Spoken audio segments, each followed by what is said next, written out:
في بيوت بتحكي مش من باب الذكرى، لأ، من باب اللعنة. في أماكن لو دخلتها مش لازم تلمس حاجة علشان ما تأذيش نفسك، كفاية تبص حواليك وتبدأ تسمع الأصوات اللي ما بتسكتش.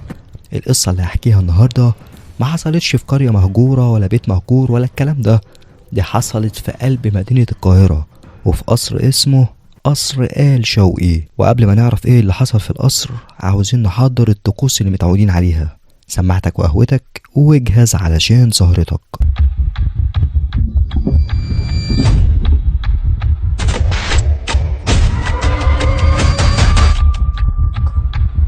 أنا يوسف، مهندس ديكور شغال في الترميم، خصوصا الأبنية القديمة. اتعرض عليا شغل لترميم قصر قديم في منطقة الزمالك اسمه قصر آل شوقي. المكان كان مهجور بقاله أكتر من 40 سنة.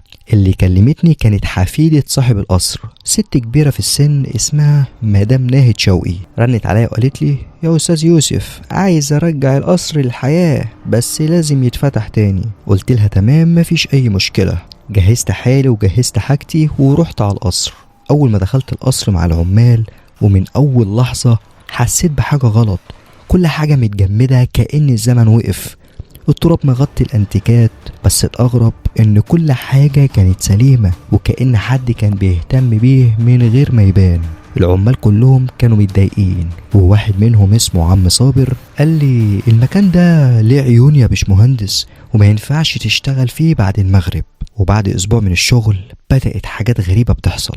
صوت بيعيط من الدور اللي فوق ومفيش حد هناك. الشغل اللي كنا بنخلصه كان بيتفك لوحده تاني يوم. الكاميرات بتسجل حاجات مش مفهومة. ست لابسة فستان أبيض ماشية في الصالة، ولما واجهت مدام ناهد وقلت لها على اللي بيحصل ده قالت لي بمنتهى البرود: اللي في القصر ما بيحبوش الناس الغريبة، بس لو عرفوا نيتك ممكن يسيبوك في حالك. المهم أنا لقيت أوضة مقفولة، ولما فتحتها لقيت صندوق خشب جوه فيه أوراق قديمة ويوميات شخص اسمه حسن شوقي، ابن صاحب القصر الأصلي. كان بيحكي عن حاجة اسمها الغرفة 9، أوضة محدش مسموح له إنه يدخلها، ومقفولة من يوم ما واحدة اسمها رقية ماتت فيها سنة 1934. وكان كاتب في آخر سطر: رقية لسه جوه ومش هتسكت لحد ما حد يسمعها. الفضول غلبني، قررت ادخل الغرفة 9.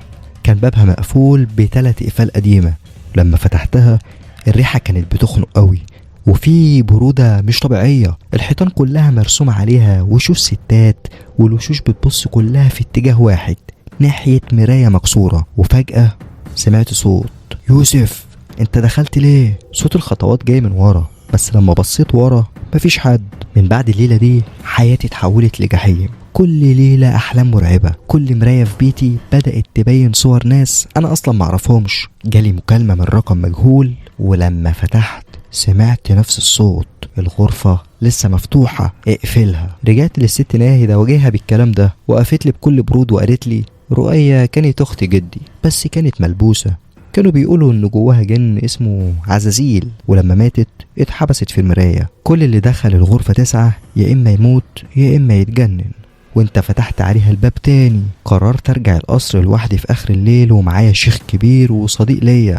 دخلنا الغرفة 9 وبدأ الشيخ يقرأ قرآن، وفجأة الدنيا كلها اتقلبت. الحيطان كلها بدأت تطلع دم من قلبها، والمراية بتتهز والصوت بيعلى: انا هنا، أنا لسه هنا. الشيخ صرخ بصوت عالي: اقفل المراية، اكسرها يا يوسف.